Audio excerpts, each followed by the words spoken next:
Welcome to another program of Focus on Government and Development.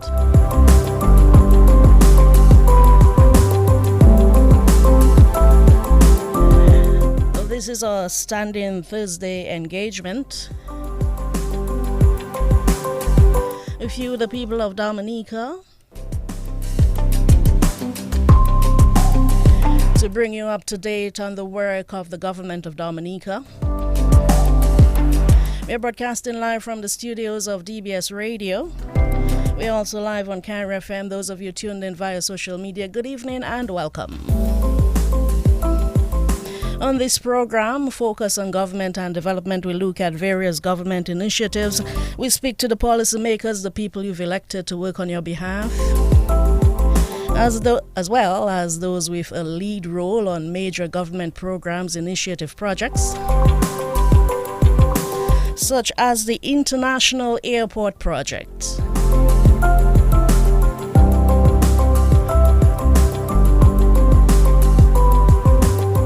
Construction has begun on an international airport for Dominica, located in the northeastern community of Wesley.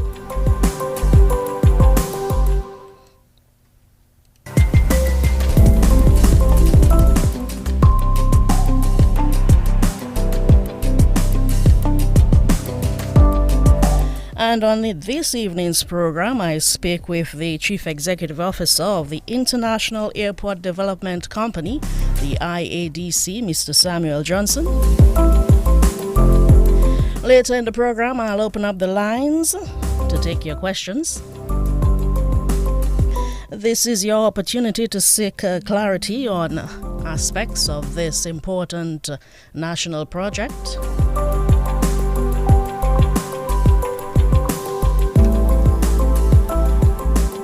So for the next hour or so, we are talking airport matters with Samuel Johnson.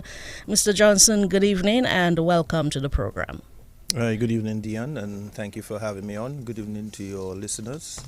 It's indeed a privilege and honor to be on your program, to have an opportunity to provide an update to the nation and to all interested parties as to where we are, what's going on, and answer any questions directly as it relates to the development of the international airport in Dominica and all the supporting works and studies and activities that have been ongoing for the past almost 2 years now. Yeah. But before we delve too deeply into a discussion about the airport, I'd like to give you the opportunity to introduce yourself to our listeners and tell us a bit about your professional background and your role on the airport development project. Yeah, well, I usually don't talk a lot about myself, but since you asked, I will. I have over 25 years professional experience working for various organizations, various roles in many different capacities, from very low budget, small initiatives to very large budget and complex initiatives. And I think the airport project fits somewhere in the middle of that. Professionally, I hold 2 professional degrees, undergraduate in engineering and postgraduate double major in business administration, with focuses on supply chain management and marketing. Started working straight out of Sixth Form College, as it was called back then, at Barclays Bank PLC back then, and that actually turned out to be a very good experience in that at a very young age I was exposed to the importance of standard operating procedures, something that later on in life turned out to be very critical. In that at Barclays, being part of a much larger organization, there were standard procedures that I was introduced to on day one. After that, I went off to study, to do my undergrad in engineering, came back, worked at Josephine Gabriel, the Coca-Cola franchise bottler at the time. And there I was thrown into the deep end. They were in the midst, and we was able to work very closely with Mr. Louis Gabriel, somebody that I have a high regard and respect for, in terms of being able to relocate the facility from their Valley Road operations to Canefield. And for me, it was an exciting time because as a freshly minted industrial engineer, you got to get into the weeds of facilities layout, plant design, construction management, construction accounting, working very closely with coordinating production on one end, construction on the other end, and being able to transition from one facility, shut down one facility, open another facility without having too much impact on supply of finished goods. So that role, I think I learned a lot about the importance of scheduling and planning in terms of major projects. After Josephine Gabriel, I went off to do my my MBA, and I was recruited from there by a management consulting firm, A.T. Kearney. So there I was actually, I tell people I moved to the States as an expat. I still have my my original Astafans bed in my home in Florida. That I was relocated with furniture and everything to the States to work with Kearney, and I carry that along with me just as proof of my expat status. Anyway, at Kearney, I had the opportunity to work on pretty significant projects, very complex projects. I think the biggest one would have been responsible for a $10 billion storefront inventory rationalization. A lot of the work I worked on was in the transportation and distribution space. Okay. For quite a few Fortune 500 companies. Worked with pharmaceuticals as well, transportation. And then from Kearney went on to worked with them across the U.S. as in the Chicago, in Michigan, Cleveland, Toronto, Canada for a short while, the Virginia office. And then from Toronto, South Florida looked very attractive. So I joined Ryder Systems, which is a transportation company. They do supply chain solutions and over-the-road leasing, maintenance, and that sort of services. And started in their strategy department, working on strategy and development. And then over a period of 10 years, rose to be their vice president of global marketing with a focus on customer experience, customer loyalty, market insights, market intelligence. Okay. From that, then joined a consulting firm, went back to consulting with some colleagues of mine as a SVP and partner. And I think during that time, Hurricane Maria happened.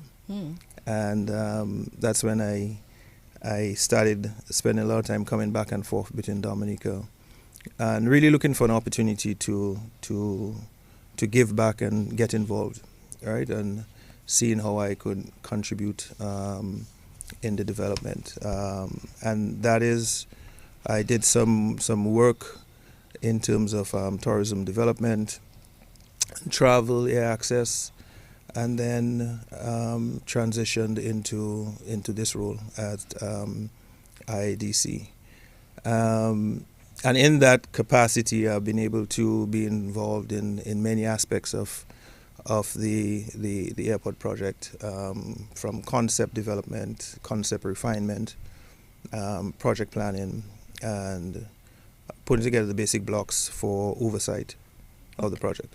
So a relatively long answer to a short question. Well, it gives us a clear idea of the kind of skills and expertise you bring to your role as a CEO of the airport development company. So I'm just going to get right into the discussion that we're here for and ask you if you could provide us with the latest update on the work that is ongoing at the airport site in Wesley, led by the contracting firm CR5. Yeah. So CR5, and I often talk about the project in 4 stages: getting ready to construction, getting ready to operate, and then finally operations. CR5 is in that zone right now, or the project actually is in that zone between getting ready to construct and constructing. And what that entails is a mobilization of the contractor. Mm-hmm. So we've seen a few months ago the arrival of several pieces of equipment and several personnel from CR5 to the island. And the intent there being with an advance team to really go through and get a feel for the site. They were given a lot of the initial concept documents through the tender process. They would have seen some of the preliminary geotech work. They would have seen some of the site plans and some of the preliminary designs that would have been done by Landrum and Brown working in preparation for the project. With their arrival on site, they started getting ready key areas that would help support the development of the project. So behind me, I think you see a lot of clearing ongoing. You'll see roadways coursing through the entire project site for the facilitation of movement of personnel, equipment, and materials. Mm-hmm. The batch plant area is being constructed, and that really is intended to provide the production facilities for concrete, asphalt. Concrete being a key requirement for all the civil works, the culverts, the tunnel, the apron of the airport, the retaining walls that have to be built. So that area, which is pretty visible off the road right now, is going to house that facility with some offices as well, for a production facility of that magnitude. Yeah. And they, as you can see, have gone to work immediately. That 11-acre site was cleared and leveled in almost 2 weeks. With moving equipment directly from the port to the site. In addition to that, they also came with part of their design team earlier in January to do a review of some of the drawings and meet with key stakeholders, and also to get a feel for the island, because one of the things you want to ensure that in the final designs there's an appreciation for the local culture, the norms, even observing they must have driven around the entire island to get a feel for the construction, the slopes, the terrain. Separate and apart from what you read in reports is another thing to actually see it and feel it. Mm-hmm. Yeah. So a lot of that work has been done and is ongoing right now, and more individuals are expected, more equipment is expected, and in working in close collaboration with the developer, we also trying to ensure that we put in place a plan, if you will, or a protocol insofar as ensuring that we engage as many locals as possible. Okay. in the project. Yeah, and I want to talk about that later, as well as the designs. But before we saw actual movement on the ground from CR5, there was an extended period of preparatory work. For example, we saw the construction of housing units at Wesley and other activity. So can you talk to us a little bit about what has been going on during that time, in the lead up to the commencement of actual construction? Yeah. So the airport where it's located it cuts across the end of Wesley, just going into the beginning of Woodfordale. So there was some, I think 70 property owners that were impacted, or 70 properties, over 200 and something individual properties impacted. And that includes a mixture of built properties, vacant lands, farmlands, lands that were under cultivation by squatters, properties that were being accommodated by squatters. So the first step really was to be able to relocate those individuals. So there was an extensive period of acquisition, negotiation with the property owners, and some of them being offered a mix of a cash or a swap, land swap, or building swap, or land and building swap, or cash and land. Several different options were discussed with the impacted property owners. If you were to go up to the Joe Burton housing area, you would see an entire new development, residential development, that has happened over the period of time. And that really, and people have begun, I think most have moved into that development. And that enables the contractor to take control of the airport site. Yeah, as you would appreciate, with the amount of earthwork and construction and everything that is about to ensue, you'd want to ensure that the residents in the impacted zone would have relocated, so that work can proceed unencumbered. In addition to that, there was also updates that were done to the master plans. The initial master plan development started, I think, way back in 2017 or 2016 thereabout.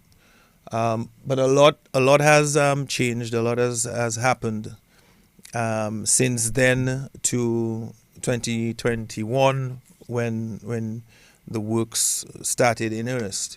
So the update of the master plan and the concept designs were all done or revisited during that period. And as you would appreciate, since then and now we were hit by Hurricane Maria. So the whole question of resiliency and ensuring that that we could account for or reflect, if you will, the resilient agenda of the government is one key thing.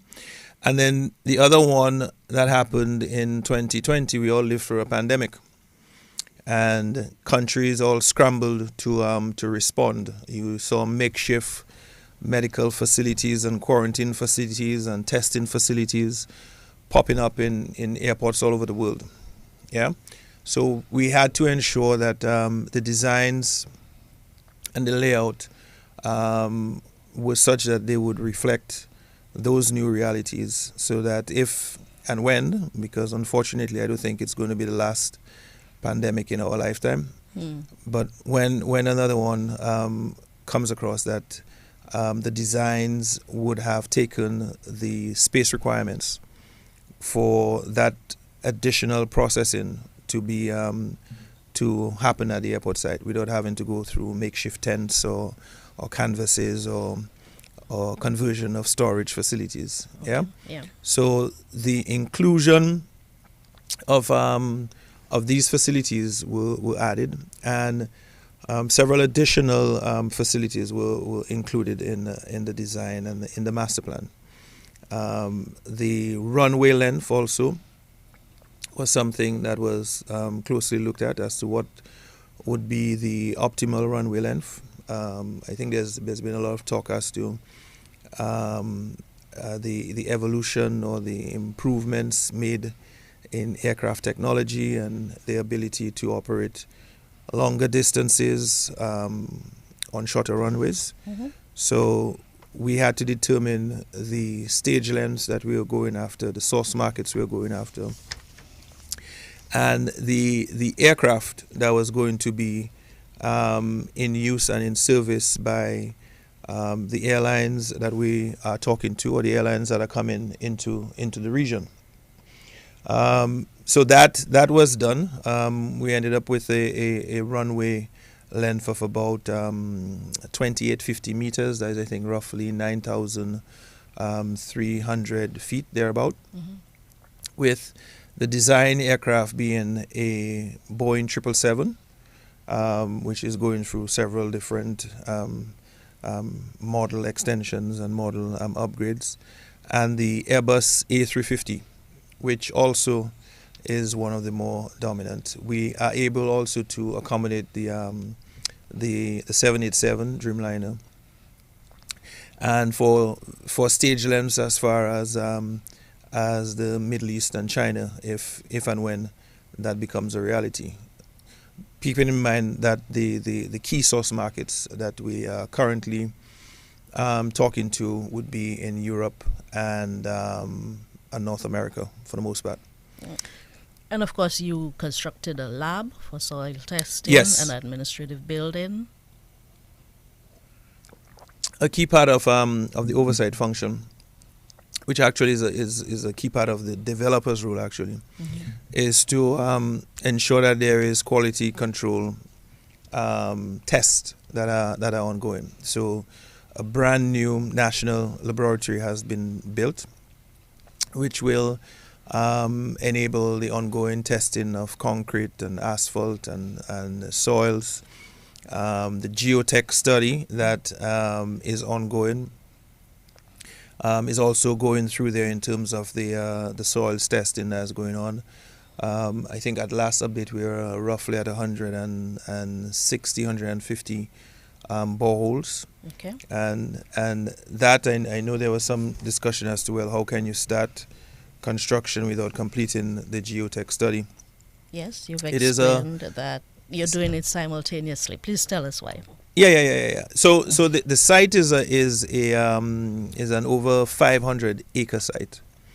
Now you will appreciate that the key areas in the construction process would be the development of the platform for the airstrip, the runway strip, and the terminal and the facilities. So those areas have been prioritized in the geotech testing, right? So you'd start from the center and go out, Mm-hmm. To be able to build a profile. With the roughly 160 that have been completed, we, according to FAA guidelines, are working with a 60 meter by 60 meter grid. Okay.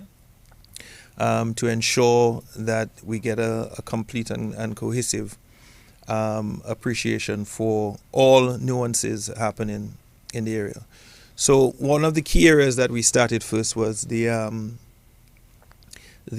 site, which is located where the terminal, and the landside facilities are going to be located.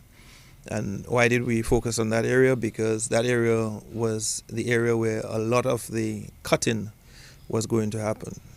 One of the things the designers tried to do is to ensure that there was a balanced cut and fill, where 60% cut, 40% fill, knowing fully well that some of the cut material would not be suitable for fill.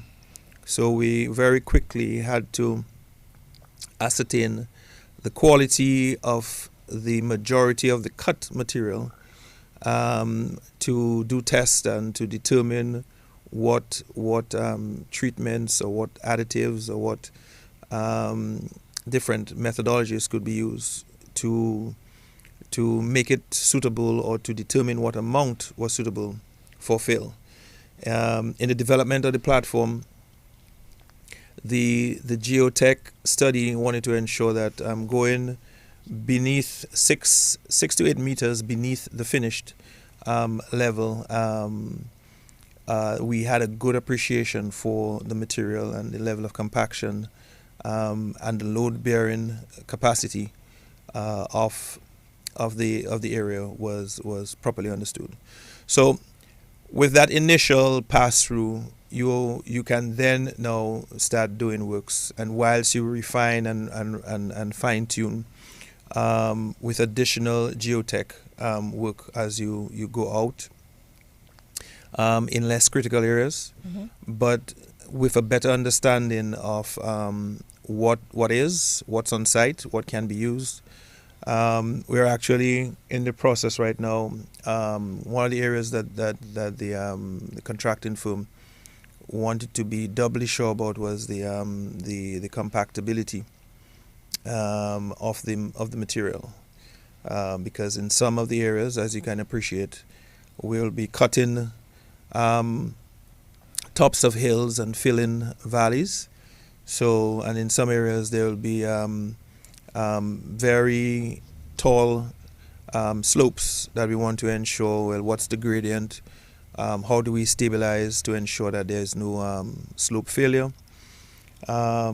So testing to determine how best to work with the material on site and what additional materials would have to be brought on site if required. Is this an unusual approach, this undertaking of the geotechnical study or the soil work or the boring of holes to facilitate the geotechnical study along with the kind of work we see ongoing on the ground as we speak? Is it an unusual approach? No, I mean, I'll give you an order of magnitude. The last geotech study that was done for the last airport, I think, had about 20, 24, 25 boreholes done with 6 trial pits. So the testing there was, and they were able to provide some insights in there. So we're orders of magnitude, 7 or 8 times what the last completed geotech study tested.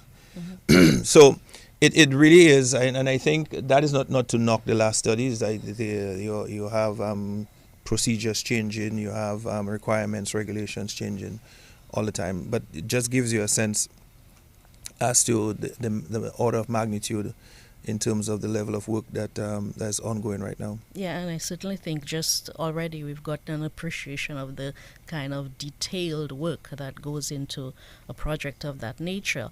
And a project of that magnitude will have significant impact on the environment. And we know that a local firm, Ocean Caraïbe Consultants, conducted the environmental and social impact assessment. How important was this step in the process? Well, actually, it was 3 firms that were included in the environmental impact assessment. It was Ocean Caraïbe, which was the lead firm doing some of the field work. We're supporting work from Applied Technology and Management out of the States, and JFK Engineering in Dominica.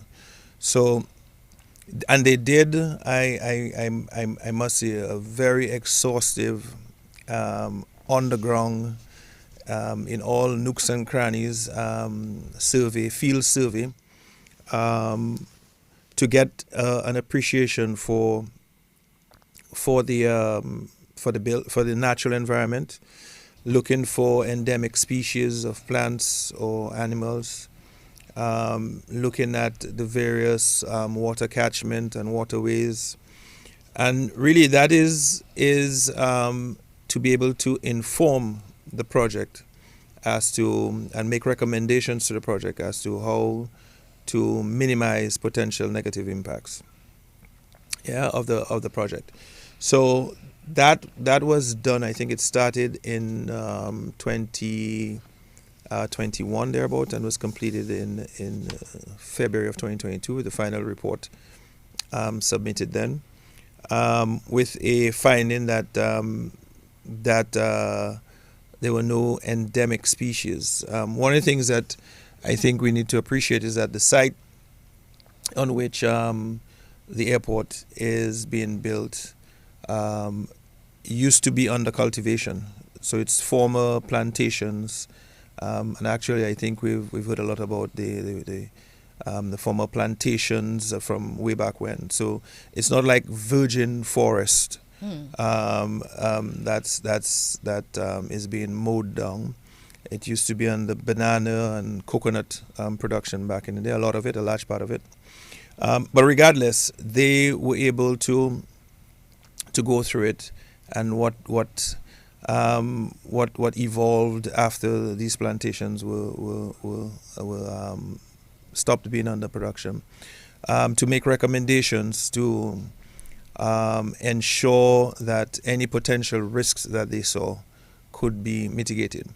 That report was shared with the developer, who in turn included it in part of the RFP process. So all firms involved in the bid process and the contracting would have had visibility into the EIA.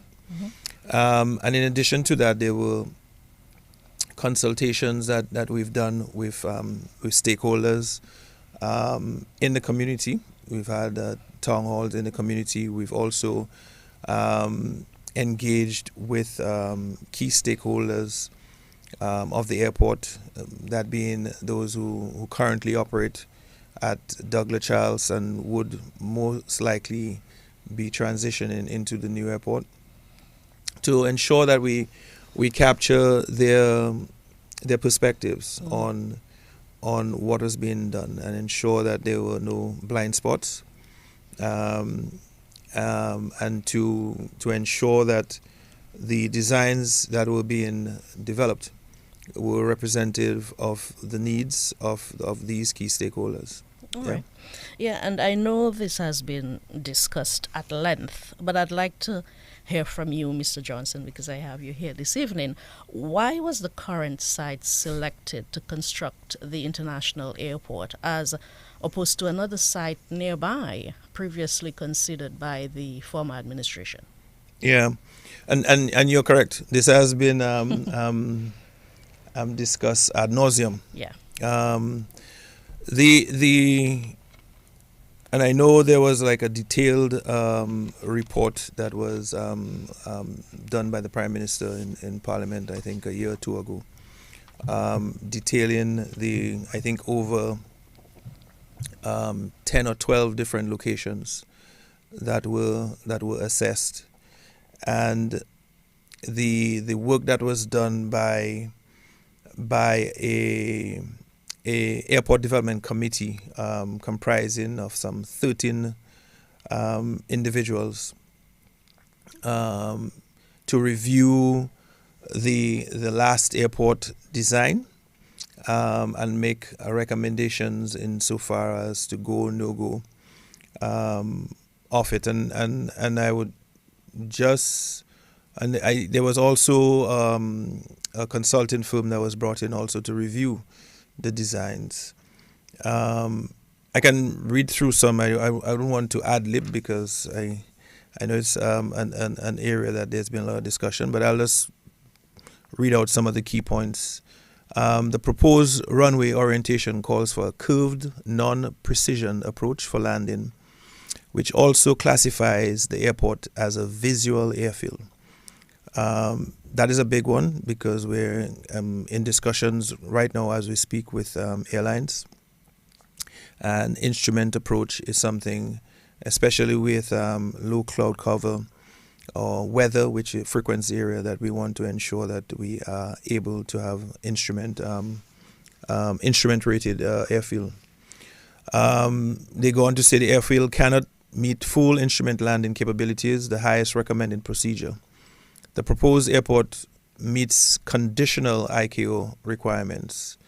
There are serious surface obstacles, infringement issues pertaining to mountains of Mount Odiab, Destiny, and Diablo Terre to a lesser extent.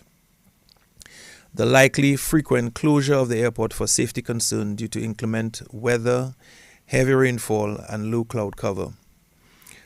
These surrounding terrain concerns will contribute, among others, a displaced threshold, meaning a section of the runway would not be usable space. That obtains right now at Douglas Charles, where you have a displaced threshold going into the mountain, but your landing path is further ahead. Given limitations may require high-level negotiations with airline operators in order to get included on their schedule and route. And we are going through that right now with Douglas Charles and the enhancements that need to be made there. So the other site, based on the findings of this committee and the consulting firm, were deemed to have its challenges.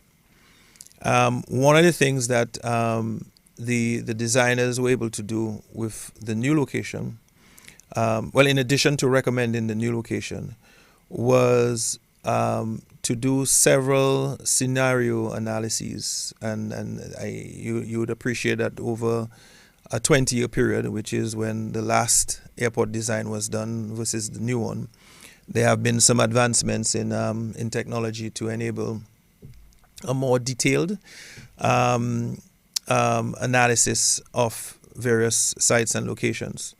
So one of the things that I have noticed, though, is that in all the sites and locations that have been looked at, the vast majority of them are all in that same part of the island, which is referred to as the shoulder of Dominica, if you were to look at it on the map. So it is no surprise that this one would be in that same area. The only challenges that we needed to overcome was that question of the obstacle-free approach and landing, which would enable precision approaches. The wind orientation to ensure that we could meet the ICAO 95% usability standard, which we are, and which designs do meet. And then the question becomes, how long of a runway and how much earthworks would be required to execute. And that's where I think a lot of the newer technologies, LiDAR, radar, to be able to assess in great detail the various orientations of the runway within the constraints of the wind and the obstacles. You could then do various scenarios to determine, what is the optimal layout in that site that would maximize your usability from a wind obstacle standpoint and minimize the earthworks required. Another good thing, I think, of this location versus the other one, I think the other location was at altitude of 200 meters above sea level. And this one, it has touch points of 42 meters and 53 meters above sea level. The higher you go, the deeper the valleys, the higher the mountains, the more you'd have to film. And also, typically, the higher you go, the longer runway would be required as well. Because although at 200 meters is not exactly within that that air density point, but typically the higher you go, the less dense the air and the longer the runway would be required. So the several factors came into play in terms of selecting the current location. All right. You've mentioned meeting FAA requirements, and I know that the Eastern Caribbean Civil Aviation Authority, ECA, is providing oversight of this process. Can you speak about the nature of your engagement thus far with ECA? Absolutely. ECA is the only entity that really regulates airports in the Eastern Caribbean. Certification of the airport for use is going to come from ECA. They are part of, just like the FAA for the United States, part of the International Civil Aviation Organization, ICAO. So we have included them at every step of the way. One of the things that you don't want to have happen is to have a brand spanking new white elephant. We don't want that. So as I tell folks, no one likes surprises except they're good surprises, you know. So if it's positive and it's a gift, yeah, we all love those. Negative surprises, we don't like those. So in that spirit, we've sought to engage the involvement, the feedback, the oversight and counsel of the Eastern Caribbean Civil Aviation Authority. We've had a few site visits. Okay. To the site by the Director General of the of ECA, Civil Aviation, with a team. We've had follow-up visits just this year again to the site by members of ECA, and we've had correspondence going back and forth, sharing plans, sharing designs, to again seek their input and to ensure that any changes we make or any updates we make or any improvements or tweaks to particularly the airside part of the project, that they are aware and they are bought in and there are no objections on their part. So the intent is we hold hands and we march along on this journey, so when we get to the end we're all apprised as to how we got here. Yeah, and they can be fully informed of what is happening and the development of the project. All right.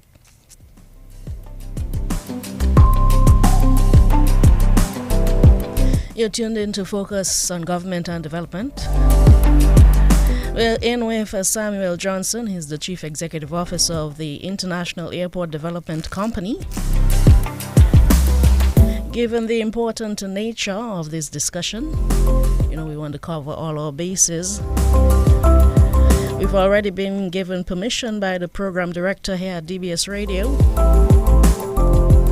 to go on just a little bit longer past 9 o'clock. As mentioned earlier, you will have the opportunity to call in for a few minutes to ask your questions of Mr. Johnson. As together we learn more, understand better the dynamics of building an international airport for Dominica. It's no small project, right, Mr. Johnson? Not at all. Yeah. Who has been engaged to design the international airport? What is the facility expected to look like? Can you give us an idea, a preview of some of the design elements? Yeah. So some of the of the key pieces that everyone thinks about when they think of an airport, the two key ones are the terminal and the runway. Although to operate an airport, the most important one is in addition to the runway, the air rescue and firefighting capabilities. I don't know if folks could remember the days of Canefield, where the terminal was really 4 telephone posts and galvanized. But we had air rescue and firefighting capability, because safety from a certification standpoint is a key element. So the current designs in looking at these pieces, so we've the runway, of course, we've spoken about the length of the runway being that of to accommodate wide body transatlantic aircraft. Mm-hmm. We've also added passenger boarding bridges to enable these aircrafts to unload directly into the terminal. So as of now, we could handle 2 wide-body aircrafts directly, in addition to 2 narrow bodies in the middle. We've tried to include some flexibility in the design. So we've introduced Mars stands, which can be used for both narrow-body and wide-body aircraft. So in addition to being able to handle the two wide bodies, we can do, I think, simultaneously up to 5 narrow bodies. Narrow bodies being your typical aircraft that you see in our neighbors coming from the US or Canada, the A320s or the 737s, which are very common in the area. The wide bodies would be your A330s, A350s, Boeing 777s, or even the 787, which are not that common in the area, but we would also be able to accommodate it. Going into the terminal, one point in terms of the runway size. If there's people might be wondering, well, what is 2850 meters and how does it compare to our neighbors?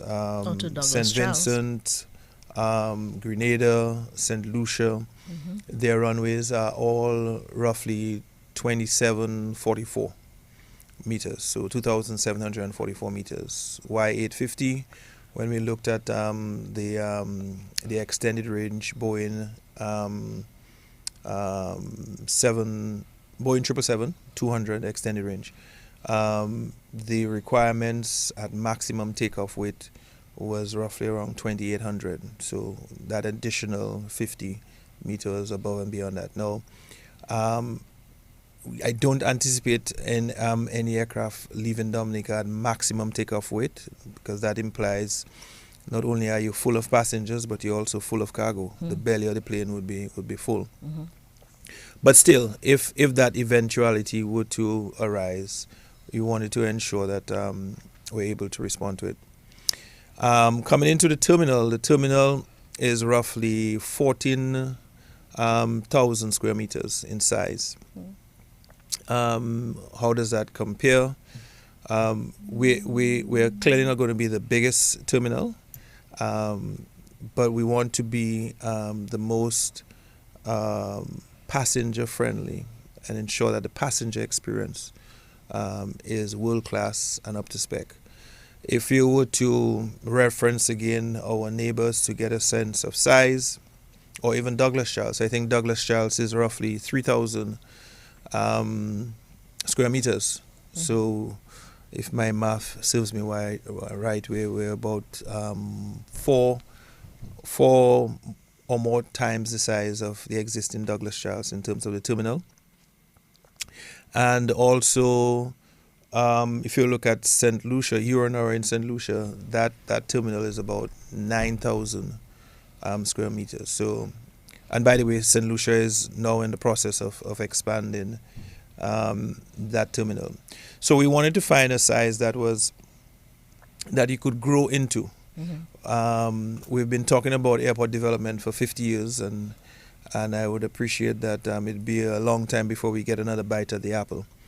So we want to make sure that we arrived at an optimal size that you could meet your current needs and still think of the next 20, 30, 40 years that you could grow into. The design on the inside, we've included a lot of retail space, because coming through the pandemic, there's been a big push for airports to look at non-passenger revenue. As we all appreciated during the pandemic, there weren't that many passengers. So you had airports getting creative in terms of trying to put these large pieces of infrastructure into some use that was other than passengers coming in and going out. And then we've also tried to add additional features and facilities to enhance the customer experience. So VIP lounges, executive lounges, which are world class with outdoor terrace. I think there are some features that should land us on the cover of a few airport magazines. magazines. And then some innovative features as well on the inside. We've also tried to ensure that the technology that is being used is not what is current today, but where others are going towards. So we're not playing catch up. We want to do leapfrog, and that involves the use of e-gates, some of which I know we're working closely with DASPER. The CEO of DASPER is intimately involved with with IIDC as the chairman of the board. So we try to pull forward as many of these enhancements as possible into the current Douglas Charles. So one of the things we want to ensure that when you transition from Douglas Charles into this new facility, there aren't too many major changes, process or technology changes. You want to have a challenge in terms of the quantity, not necessarily the process or technology itself. So we are trying to get e-gates introduced before the new terminal is finished. Is completed. And even in addition to the terminal, I'll veer a little bit. One of the things that we're trying to do even before is to increase the number of airlines that are coming to the destination. Yeah. Or proactively engaging with them now. It's unfortunately the industry is not build it and they will come. You actually have to reach out and sell and engage over a period of years. So I think we learned from the St. Vincent experience in that typically a lot of these routine decisions take anywhere from 2 to 3 years before they are made, barring any extenuating circumstances. So we've also begun direct discussions with carriers that we would want to see come to Dominica. Right, and these discussions have been going well? Absolutely. Okay. Absolutely. I think when we talk of the commitment that is being made in developing a new airport, I think there's a level of seriousness that is introduced in the conversation. Is one thing to say, well, we're tweaking and we're expanding and we're looking and we're studying, but when you start showing the designs, the work on the ground, they tend to sit up and listen to what it is. It also shows a commitment to tourism in the destination, and as a relatively new destination, most of these airlines are interested in bringing their passengers to new happening hot destinations, and I think there's been a lot of progress made on that front in terms of Dominica being recognized and the accolades that it has received as a destination. So all of that helps in that conversation. Mr. Johnson, we have a caller on the line, and I think it's as good a time as any to Sure. open up the lines and take a few questions. Sure. Caller, good evening. You're on to Focus on Government and Development. Good evening. First of all, I want to congratulate you too, both the interviewer and the interviewee. And I'm very happy and delighted to hear about our international airport. I have 3 or 4 questions quickly. I know it's getting late early. Yes. First of all, I want Mr. Johnson to tell us when will the airport expected to be open, if it's 2027 or 2029 or whatever. Secondly, I want Mr. Johnson to tell us who is Mr. Johnson, because some people tend to believe that he came from Arabia or something. Mr. Johnson, I know, is a son of the soil who has worked abroad in various fields. He can tell us a little more about him and his experience. I know him professionally, and a son of the soil who has really worked tirelessly for Dominica. The other thing is, with a jet airport for Dominica, I'm sure there's going to accrue a lot of benefits. For instance, you can get a flight from Barbados to New York, 99 US. And from Dominica to Barbados is 1,300 and something, almost 400 US. So if a jet airport, I'm sure, is going to create some avenue where even people can travel more often and for less money. And we've been hearing some doubt in Thomas is saying the airport is not going to be completed, it's not going to be built. The other thing I want to ask you too is about Melvin Hall Airport, because people saying that there's extension and works going at Melvin Hall. But I'm sure, sir, I want you to speak to that, because even if you build in an international airport, you must create a sort of viable and a good area where people can come in and travel.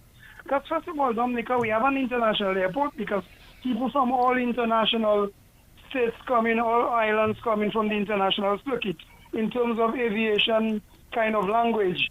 And what we need now is a jet airport. So I wanted to speak to that. There was one other thing, but I wanted to, yes, some people say that, a military base is being built and all this kind of magic. But I am sure the people that building the airport, they have to be within close proximity. I want you to speak to those things, and I think we're doing a very good job for our country, and we should be patriotic and accept that Dominica's development is moving towards the apex, and we need to support. Thank you very much. I'm listening. Thank you, sir. Mr. Johnson, we'll skip question number 2 and refer the caller to the online broadcast which you can access after. Sure. Please go ahead. Yeah, so I'll start with the military base and work back. No, there's no military base being built. It's the contractor that is mobilizing, as I indicated earlier, to be on site. The contractor, as one appreciates, is going to be pushing through a very aggressive schedule, which will answer first question: when will it be opened? Mm-hmm. The schedule that we have right now is looking towards the end of 26, potentially going into 27. So it's a fairly aggressive construction schedule, somewhere about 3 to 4 years. St. Vincent, I think, took 13 years to do their project. Some of that partly due to some hiccups along the way. In terms of the benefits to of a jet airport, I think the cost of travel is one of them. But there's also in terms of the economic benefit to the country. Yeah. We've seen, even with the existing direct flights from Miami, the profile of the visitors coming to Dominica has changed in both quantity and type.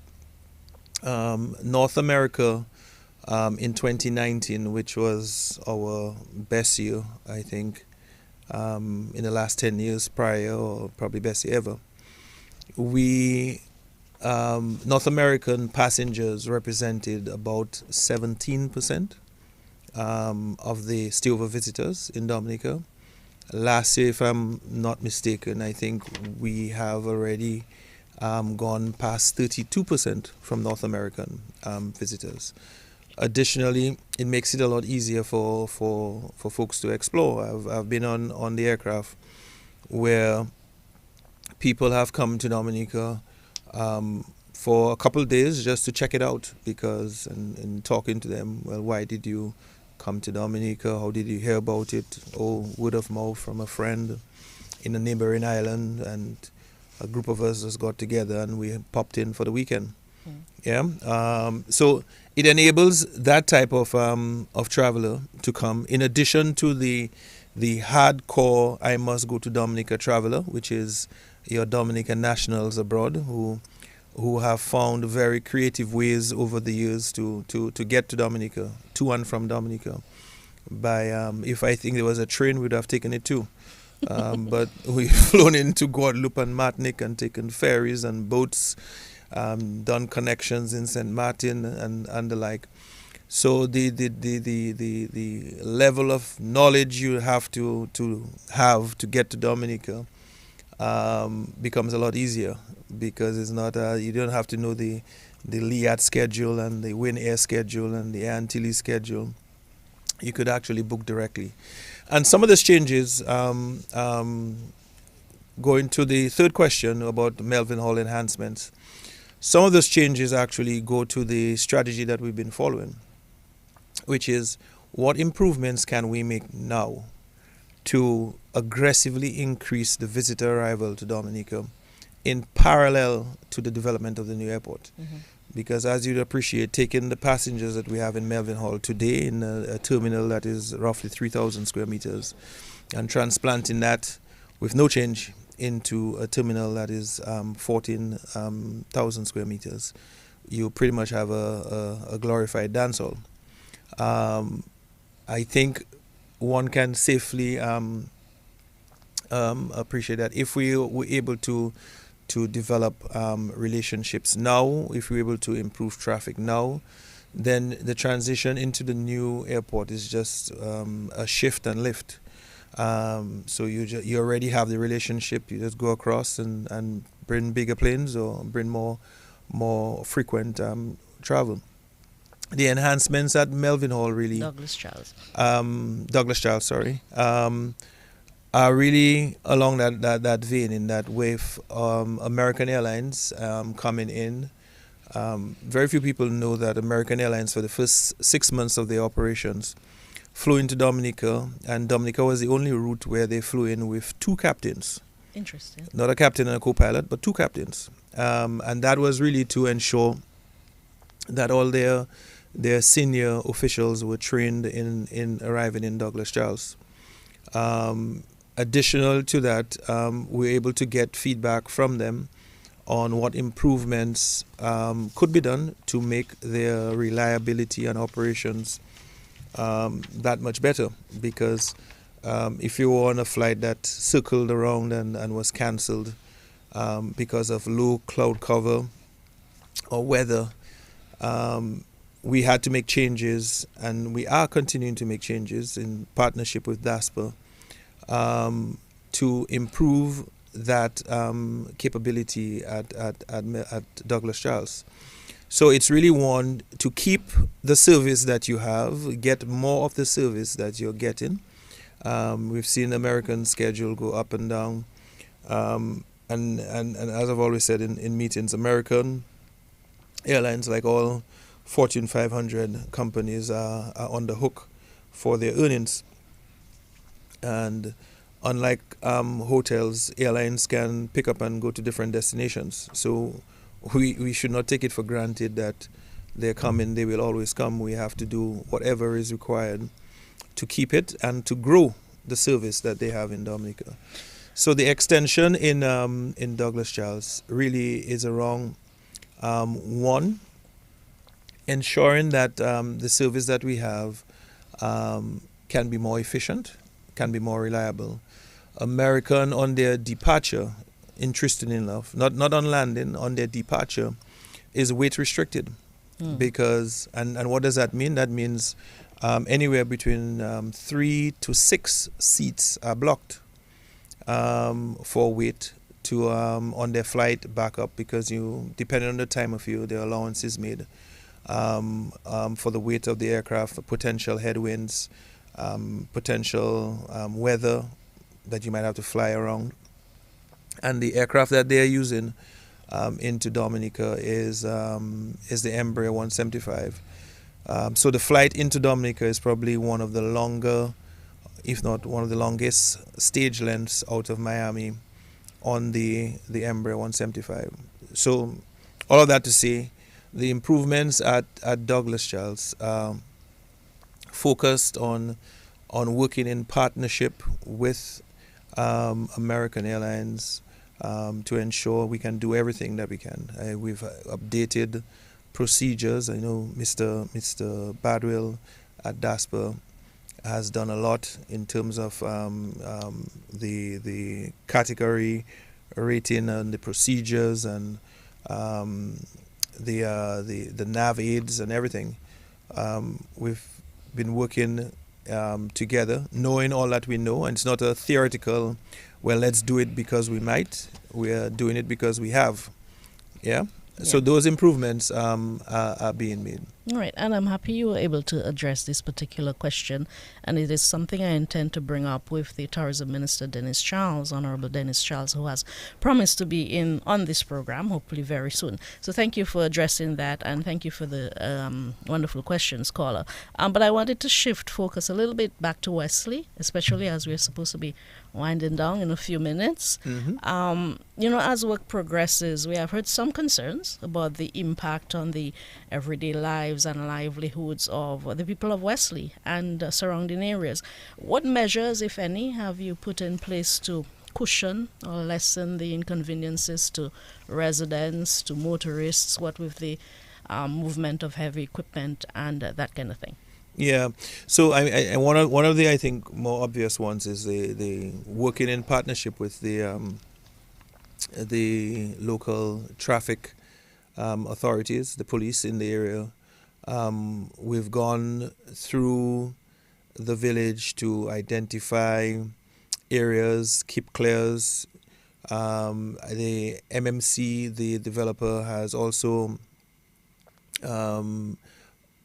put, I know a lot of folks would have seen it, put personnel on the ground to ensure that there is facilitation of the movement of equipment. They also have individuals, if there is debris or anything that falls, to clean up after it. And then the time of work also. A lot of the movement through the village happened during the initial or early stages, when there was just that initial clearing of the site, and we were traversing the village to a material storage site just on the outskirts of the village, I think in London area, somewhere thereabout. But with the actual deeper clearing that's happening, a lot of that is being contained within the airport site. And I think the relocation that has commenced, and which is, I think, on the tail end, would have removed a lot of the directly impacted individuals from the construction zone to Joe Burton, which is, I don't know if you've been there, but it's up on high, overlooking, with really fantastic views in all directions. So a lot of those individuals that would have been right in the middle of the construction would have been relocated outside.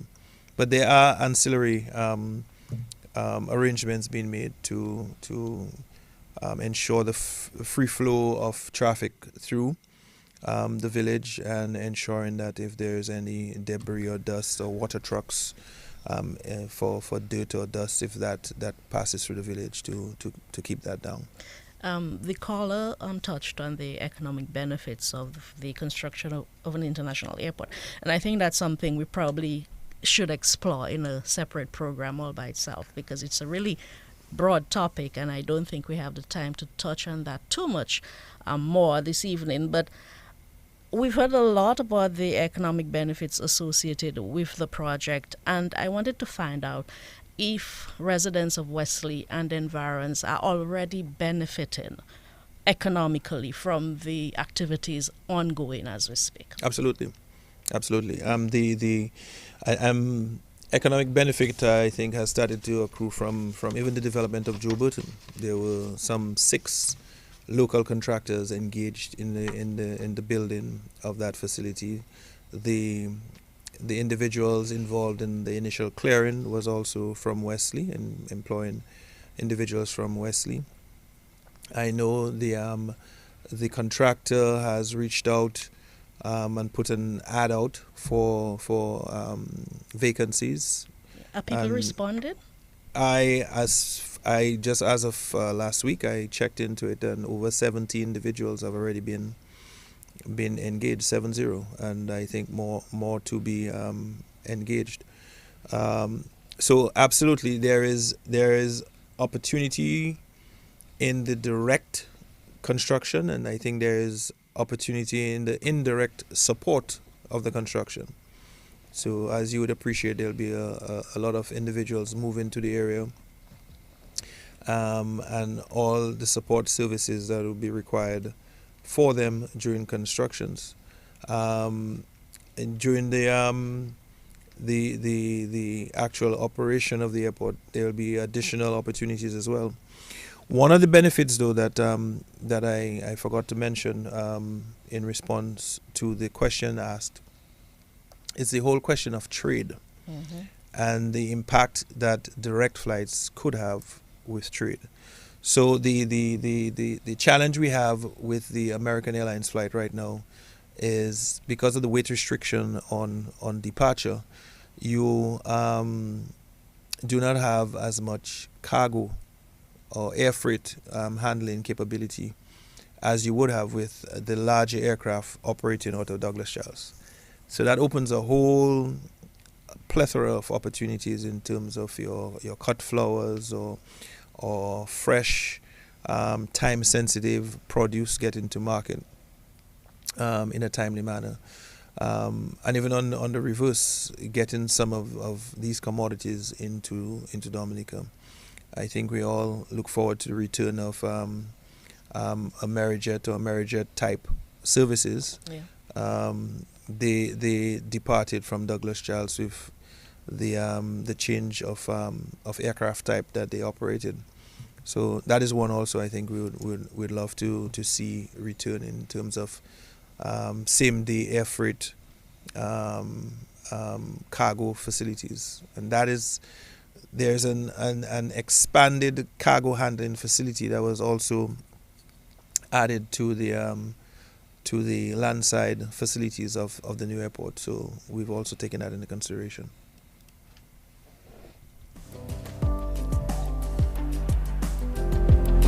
I feel there's so much more we could talk about the ongoing International Airport project. Mr. Johnson, I'd like to extend a standing invitation for you to visit us regularly here on Focus on Government and Development to keep us updated on a regular basis about this important project. Sure. Yeah. So any final comments before we wind up? No, I think I want to commend actually the residents of Wesley and Woodford Hill. When I first came, I went on the ground and walked the village and met with the folks there. And I think anyone who passes there right now can sense the pregnant anticipation for the very positive, I think, change that is and development that's coming in that area. So the residents of Wesley and Woodford Hill and the embrace of this national project in their community is one I think should be commended. And also just want to put it out there that questions, comments, there's no need to speculate. You can call us, shoot an email, we'll respond. We don't need to get creative on construction phases and military bases and the like. We're here. Reach out if there are any questions. Seek clarification. We're more than happy to respond. And certainly I'm willing to assist in that regard, in facilitating the questions and concerns and recommendations to your office, Mr. Johnson. And I think that's a very good point to end on, letting our listeners know that if you have any need for clarification, you can reach out to the officials of the International Airport Development Company to seek that level of clarification and information. Mr. Johnson, thank you so much for joining us and for your detailed explanations on certain aspects of the project. We look forward to hosting you again. Thank you. Thanks for the invitation. Look forward to it. Sure.